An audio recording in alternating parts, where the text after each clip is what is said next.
All right, Todd and Deb, we're at your house. We're ready to do your pre-drywall.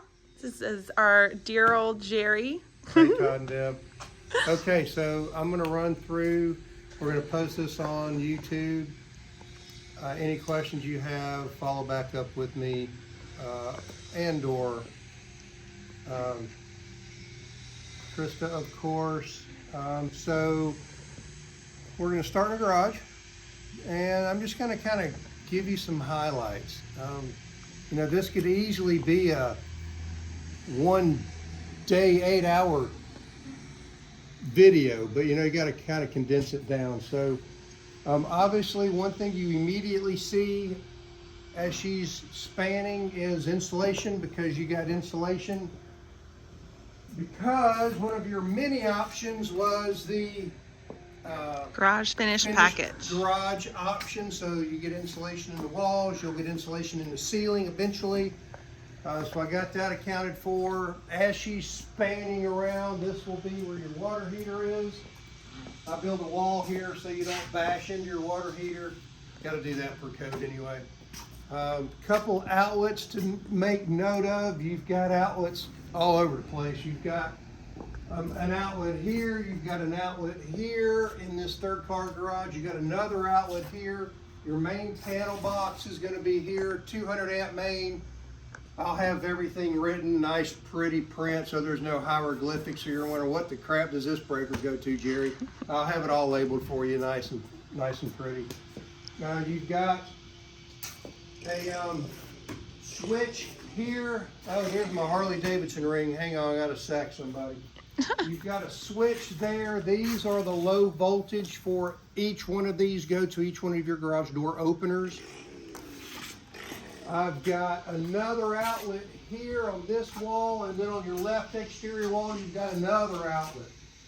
You've also got on this same wall a main water shutoff.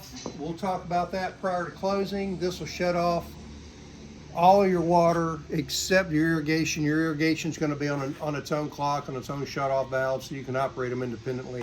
We'll talk about that more in due time. Okay, I'm going to bring you into the main house. This is the laundry room. Kind of leave this door open for lighting purposes, but remember, you got a utility sink and a laundry. That's on the left. Washing machine, then dryer is going to be on the right. Let's see, fun facts in here. Really the only thing that I want to point out that I'm going to talk later prior to closing is your dryer, because I'm going to ask you questions about your dryer. I'm going to show you a pretty picture, because now that we're on an arc fault GFI breaker, we have to rewire, whoever's installing your dryer will have to rewire the way the whip goes in the back of the dryer. I'll talk to you about that in due time. Kind of taking a round curve through the laundry room. We'll just kind of go into a big circle. This is going to be the front bedroom. I'm going to draw you some pictures real quick. So this is a 3-gang box going to, in this case, the master or the guest bedroom. So come on around. I'm going to have a lot of really confusing switches when you move in. So I'm going to have them all labeled for you. In this case, here is that 3-gang box. I'm going to have one labeled half hot, one labeled fan, and another one labeled fan. So since you have a ceiling fan pre-wire, almost every possible place you can get one, we do the pre-wire for you. You're going to hang your own fan, but we've got 2 switches for it. One for the fan, one for the light kit if you decide to put a light kit on it. If you don't, then hey, that's just one switch you never use. A lot of people now are going to remote fans, then you just leave these switches on all the time and you control everything from the little remote. So half hot, let's go back to that. What in the crap is a half hot? I've got one receptacle in each one of your bedrooms and in the gathering room that I'm gonna flip upside down. Now, in a residential application, which is what we're dealing with, your ground plug always faces down. In a commercial application, your ground plug always faces up, okay? We're working in a residential application, so we're always going to put the grounds down. Except what we do to make it easier for you is in each one of your bedrooms, your gathering room, I'm going to flip it upside down. So when you walk into the room, you're going to be like, oh, that's the one Jerry told me about that's flipped upside down. Why do I flip it upside down? Because we're breaking the connection on this one particular receptacle. Only one in each of those rooms. The bottom is hot all the time. The top is only hot when you hit this switch. So that if you wanted to have a bed with a night table and a little lamp on it, you wouldn't have to walk all the way to the clicker on the lamp. Hey, you can plug it into the top receptacle, the top plug, hit this switch, and you can control that pretty little lamp from the switch. Okay? We'll explain more about that when you and I meet prior to closing. I keep saying prior to closing because I don't go to closing with you, but you and I will meet, 5-6 days prior to, depending on, there's a weekend in there. Okay? Air returns, you've got multiple air returns. The unit loves us for that instead of just having one gigantic air return. You did put power up high in this room because you're intense amount of TV. I saw where you had TV data in here. I saw where you deleted that because I'm assuming you're going to be streaming it, so you save yourself some money. You did that in here and the front bedroom, but I still supplied power up for you high so you can mount your TV and plug it in. Of course, closet. I'm hanging out in the closet. Oh, wait a minute. What's this? Yeah, I'm coming out of the closet today. Crap, that sounds awkward to even say. Now Kristen's laughing at me. I love That's funny stuff. Okay, smoke detector. You got smoke detectors inside and outside of every bedroom. You got a lot going on with them. They're hardwired, so you have power going directly to them. Battery backup like you're used to. They're all connected together, so if one goes off, they all go off. And they're carbon monoxide combos, which is a joke in the housing industry because while code makes us put a carbon monoxide combo on them, keep in mind carbon monoxide weighs heavier than normal atmospheric pressure air. So if you got enough carbon monoxide built up to set these things off, crap, you'll be dead long before that ever happens. But that's what they make us do. As we come through, the next room is the guest bathroom. Not too much exciting in here, but hey, it's going to look pretty good for guest bathroom. You can see we've got the tub filled with water. I do that on purpose to make sure I don't have any water leaks. It's a novel thought, right?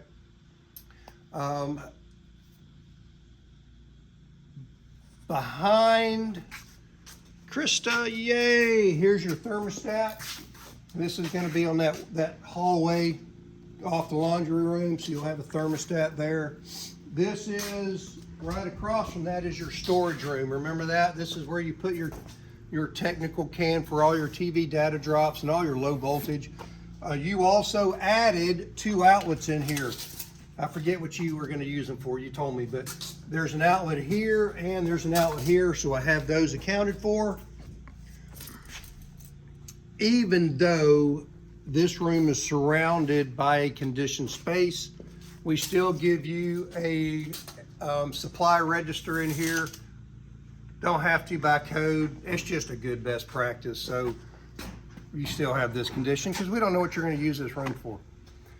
All right, come on into the, I still say living room because, I'm old school. It's a habit hard to break after 40 years. Gathering room. Gathering room. So it's like saying master bedroom. We're not supposed to say that either. We're supposed to say primary bedroom. You got this, Jerry. So, yeah, for that reason, I still say master bedroom.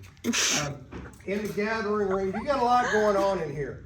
You've got TV data drop with a tech tube. That's where this orange sleeve is going down behind the sheetrock. So you can fish your wires through there. You also got, and I'm a huge audio nut, so I love this. So you've got speaker system. Remember, you've got a front, right and left, a rear, right and left, and a center. So I've got that accounted for. Here's the front left, center, front right. Here's gonna be the rear right, and here's gonna be the rear left. So I've already got that accounted for. Didn't have any questions. You and I talked about that. It worked out pretty simple. You also put recessed can lights in here, remember? So I have those accounted for. And you've got a ceiling fan pre-wire. Remember, you have them about every possible place you can put one. And while we're in here, some things, I'm gonna sidetrack myself because there's some things I want you to see. Look at these areas on the concrete. You can see some areas that look kind of white, like they've been ground down. You can even see a little bit of aggregate here where it looks like it's been ground down, because it has been. So let me draw you a pretty picture. Why did I grind it down? Here's your 4-inch thick concrete. And if you also look, follow these lines, these straight lines that keep going all the way through your house. These are called control joints. The reason we put them there is because we know concrete's going to do a couple of things. It's going to get hard, we all know that. It's going to discolor when it dries, and it's absolutely going to crack. So we try, big word, to control the cracking. Why does it crack? Well, it comes out of the cement truck in its largest volume. And when it shrinks, or when it dries, it shrinks. So the laws of physics dictate it has no choice but to crack. So we try to make it crack where we want to. How do we do that? I'm gonna draw a crude version of your house. I did not major in still art drawing. My major's in construction, contracting, and technology. But we're breaking your house up into lots of quadrants. Those were those long straight lines that you just saw. Because what's going to happen is after we place your concrete, the very next morning we're going to come through and we're going to cut these saw cuts in your concrete. It's called control joints. And what it does is we know the stresses are going to take hold and it's going to crack. So we try to make it crack where we want to, because in this exact location, at the bottom we go 1/4 of the thickness through the slab. In this exact location, I'm no longer 4 inches, I'm 3 inches. So it makes a weak spot and it cracks right off the bottom of it. Huge crack. These are massive cracks. Go all the way through the slab.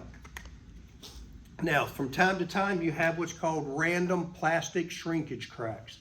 Those are cracks that kind of meander off on their own and try to tie into some of my control joints. Never gonna get away from them. They're very superficial and typically don't even go all the way through the slab.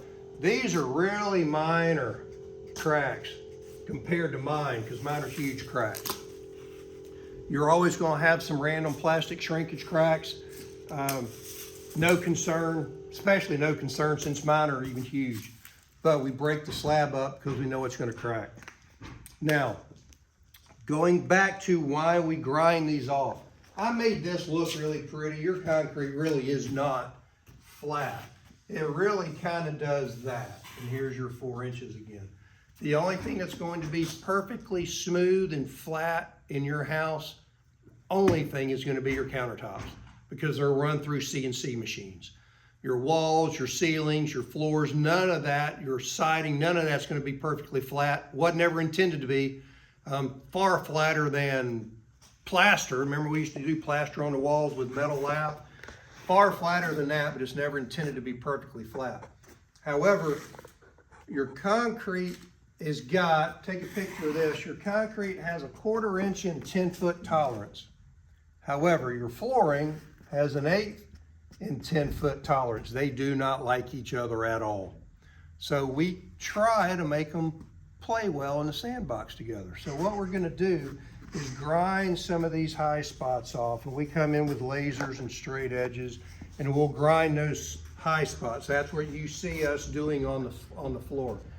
Then, prior to placing the wood flooring, we're gonna fill these low spots in with some really expensive products called Nova Plane to try to get you as flat as you can. at least to start you off with. You are going to create your own highs and lows once you move in, because you're going to have permanent dead loads. It's almost like one of Einstein's many theories is an equal and opposite reaction. So here's what's going to happen. Here, I'll draw you another pretty picture over here. Jerry's famous for his pretty pictures. 4-inch thick flag again. All right, so here's what's going to happen. When you move in, your slab's going to be, your wood floor is going to be nice and flat. Very few humped whoop-de-doos that you'll feel. But later on down the road, you're going to create your own, and here's why. Because here, let's say you got a bed with all these little pretty frou-frou pillows my wife puts on. Hey, dead load. Then you've got a dresser with a big old huge mirror here so we can see how hot our wives are before we go on date night. Dead load.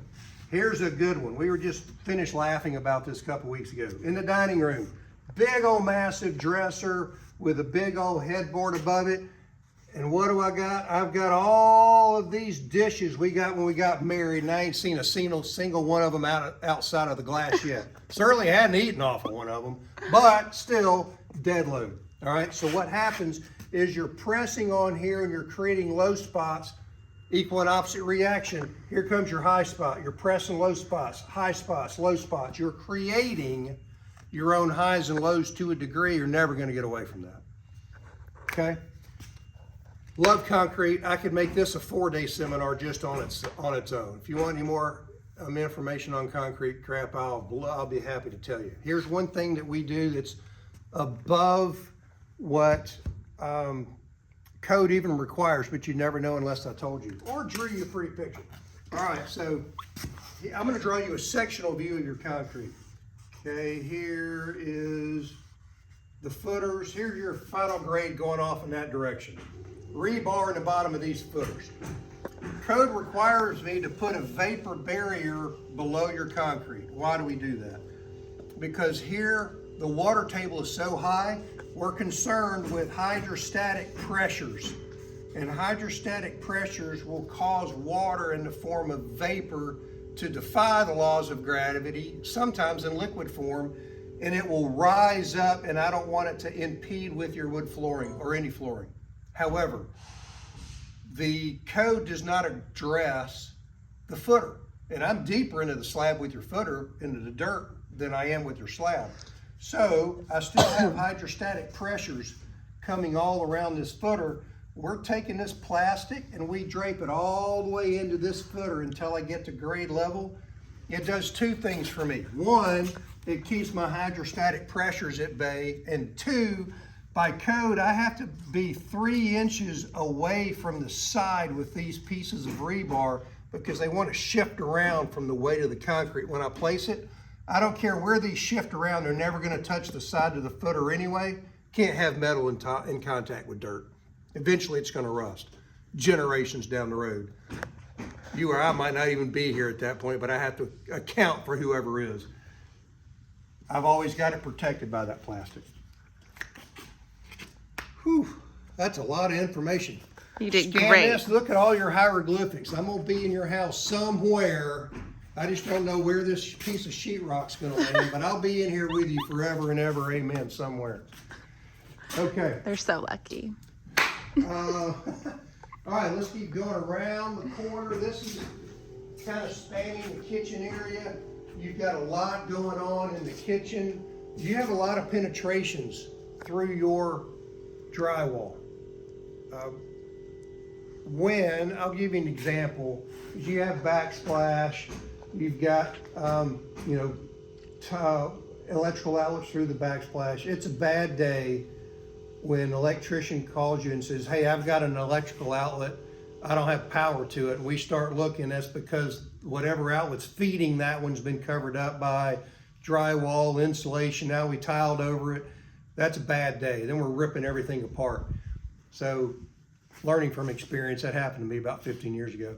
So if you scan down on the ground for me, you see all these little dots. In this case, there's a pink dot. There's a pink S. How pretty is pink? Another dot. You've got a couple of lines I drew onto the floor. And if you scan over here in the kitchen, You got pink dots all over the place. Well, what in the crap am I doing? I want to mark all of your penetrations because the drywall guy doesn't wake up in the morning and say, hey, I'm gonna go screw Jerry today and I'm gonna hang this house and I'm gonna cover up 2 of his outlets and see if he can find them, ha ha. No, he doesn't do that. But it could happen by accident. So what I'm doing is marking every penetration. So if I've got a dot, I'm gonna have either something right up above, like your dot here, I've got power right up above. If I write an S on the slab, I look straight up, I've got a supply. If I have dots on the corner, this dot tells me there's an outlet. There's an outlet at ground level. Here's an outlet at ground level. Now what do these lines mean? That means I've got a penetration up high. In this case, I've got 2 penetrations. I've got a switch, a bank of switches and an electrical outlet. Another line, electrical outlet countertop height, right?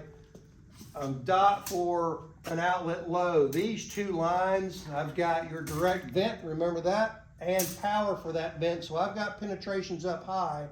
I just, basically what I want to do is walk into a room and just stand here and scan, and wherever I've got a pink dot, I can look up or look to the side, and I need to see a penetration because something could be covered up.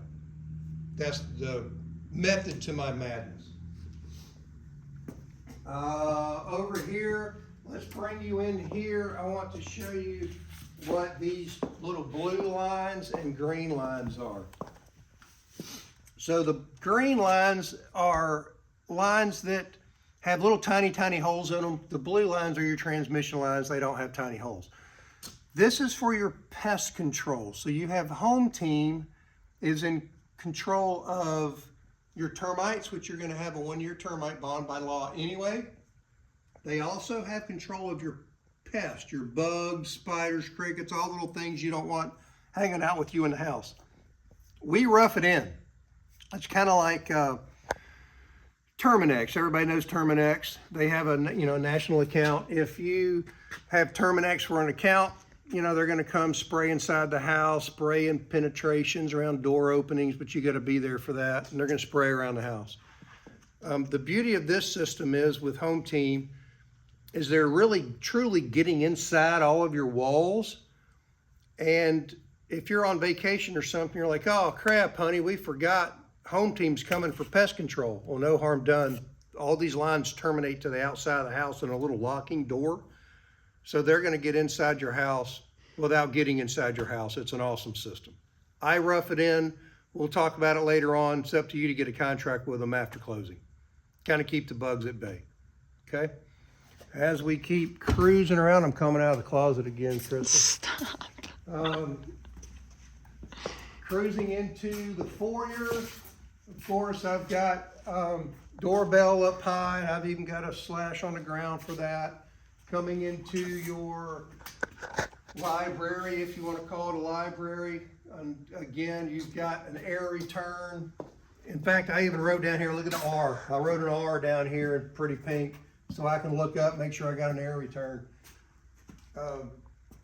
You did add a data drop in here. You can't see it, but here's the wire for it. It's going behind this drywall. So I've got it accounted for. You put another ceiling fan pre-wire in here, of course. Coming through the foyer.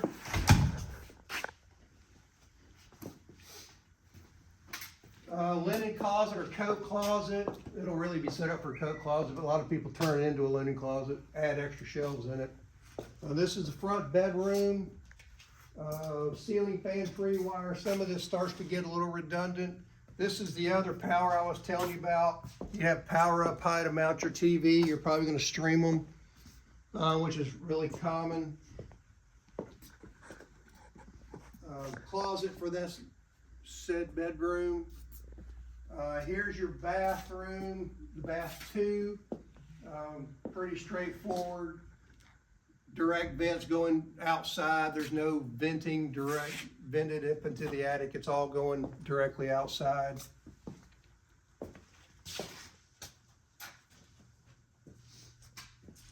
Coming into let's take you to the master bedroom. Yay! Oh, here's another one, more pretty little lines. Got detector here. Here's another one, I got a D written here. There's a smoke detector. I look up top. Another S's for supplies. Here's another one. You ordered a couple of options. Remember, you ordered you ordered USB ports. Those don't come into play until I actually trim the house, so there just looks like a regular outlet box for the time being. But you put USB ports in the master. I got that accounted for. You did put TV data drop and power up 6 feet above the finished floor on that wall, so I have that accounted for. That was what you did through CPI. Tray ceiling, you might have already picked up on that. I've already got that. Another ceiling fan, pre-wire, of course. In the master bathroom, am I allowed to say that, Krista? Master bathroom. Killing me. Super shower. Drywall's kind of covering it, but you can see some of it. In the super shower, you've got a regular shower head, rain head, dual valves. One thing you did add in here in the master closet, you added an outlet here. I've got that accounted for as well. This is going to be your pull down stairs. So this is where you're going to access the HVAC system. I also have some stairs that'll fold down kind of like this, and then you walk up them. There is more plywood up there than the unit needs. So hey, great, we do that because you got run over storage. Take advantage of it. Okay. The technician's only going to get there twice a year. we're going to talk about that prior to closing. So you'll have HVAC technician going up there. Here's the back side of that tech tube I was telling you about. You can now see it where it goes from top to bottom for you to make it easy.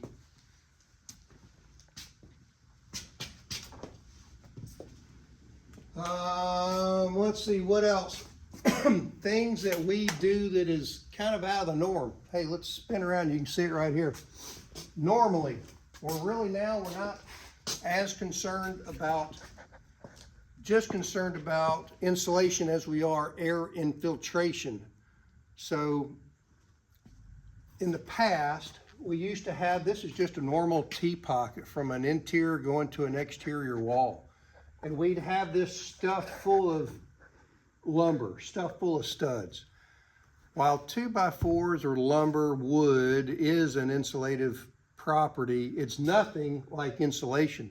So what we've discovered is, hey, I don't need to take this pocket all the way in and just stack it full of studs. I could use ladder blocking, make it stable, and now it enables me to get insulation all the way into this pocket. So it increases the amount of R value in your house. It increases the efficiency. I have areas like this all over the place. It just basically increases the efficiency of your house by doing this. This is where it starts to get into the science involved in housing, because it's not the way we used to do things. Now the reason we're doing things is because the science tells us to do it.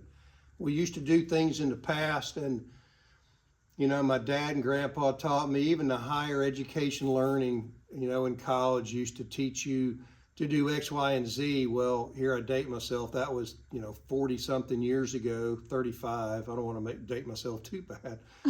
35 years ago. And what we found, fast forward is, hey, some of the things they used to teach us to do was they didn't know any better. It was just the way we've always done it. So that's what they teach you. Well, now we have scientists and engineers like, well, just because of the way you always did it doesn't mean it was right. And in some cases, they're correct. It may not be the best way to do things. And in some cases, what we used to do was just downright stupid, and we never should have done it in the first place, but we didn't know any better. Now we do, getting into the science involved in the housing. You have little areas like that all over the place where science has come into play, and we're putting all of our time, energy, and money into this stage before I hang drywall. Once I hang drywall, you can't do a thing about it. This is where I get it right. This is where I make the house a good house or not. I don't put as much time, energy, and money on the drywall and the paint, you know, making sure there's no tiny piece. If I get 6 inches away, there's a little tiny piece of fly poop right there. You got to fix that. I'm not worried about that. I'm worried about what's going on behind the scenes that you can't do anything about once we put drywall up. I'll give you an example. My Uncle Mark builds $3 and $4 million houses on Lake Oconee in Georgia, kind of middle Georgia. He came down here a couple years ago for Christmas, and he's like, hey, let's go walk houses. You know, Dad was here. I'm like, oh, let's do it. Dad and I love to walk houses. So we all came out here, and he kept asking questions and asking questions. It turned into like Gilligan's Island, like a 3-hour tour, right? So he kept asking all these questions, and he said, Jerry, I'm not doing any of this before I hang drywall. And there's a lot to it. You know, this training could go on for days. But it wound up being about 3 hours. Wives had to bring us more beer because we ran out of beer. So, you know, that was good stuff, though. And he said, you know, I hate to admit this, but you're putting all of your time and money and energy up front behind the drywall. And I said, yeah, pretty much. He said, I'm putting all my money on the back end to make it look just super pretty. And he said, you know, I hate to say this, but in the grand scheme of things, I'm building $3 and $4 million houses. You're building $600,000, $700,000, $900,000 houses. He said, when you look at it from an energy perspective and an efficiency standpoint, he said, crap, Jerry, you're building a better house than I am. And that kind of took me back because I was not expecting that. But he's kind of right. You know, this is what separates us from the good and the bad builders. And there's a lot of shady builders out there, just like used car salesmen. I don't want to stereotype on one of my buddies I graduated high school with as a car salesman, and he's a good, honest cat. But, you know, building houses is quick, easy money. And there are some builders out there that do some shady stuff. Uncle Mark's not one of them. However, he'll flat tell you, I'm going to have my business open for about 15, 20 years, make millions off of it, then I'm shutting the business down and go living off his laurels and hunting and fishing the rest of his life. Our business model is not set up that way. We're looking for referrals so Krista can sell another house so I can go build it.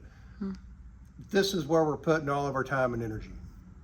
This is what makes a good house, not Uncle Mark's beautiful paint that he's got 2 months to paint, and I'm, you know, production builder, I've got 2 weeks to paint it. So I hope that kind of makes sense. Lots of good information. At least, you know, I'm all over it, checking stuff constantly. To wrap up, hey, if you got any questions, shoot them to me. I'll be hanging drywall probably tomorrow, the following day. We'll be working, you know, every day but Thursday for Thanksgiving. But what's going to happen in your house for the next month? Drywall will be starting in the next couple days. That's going to be a 7-day duration period. Then your cabinets will come in. That's a 2-day duration period. Then your trim, millwork, doors, that's a 2-day duration period. And then the interior and exterior siding start, or painting start. That's about a 5-day duration period. So just between drywall, cabinets, trim, paint, that's what's going to happen in here for the next month. Lots of things behind the scenes. You know, we set cabinets. Well, then the countertop guy comes in and starts templating countertops. We'll start tile in the master shower, templating shower doors.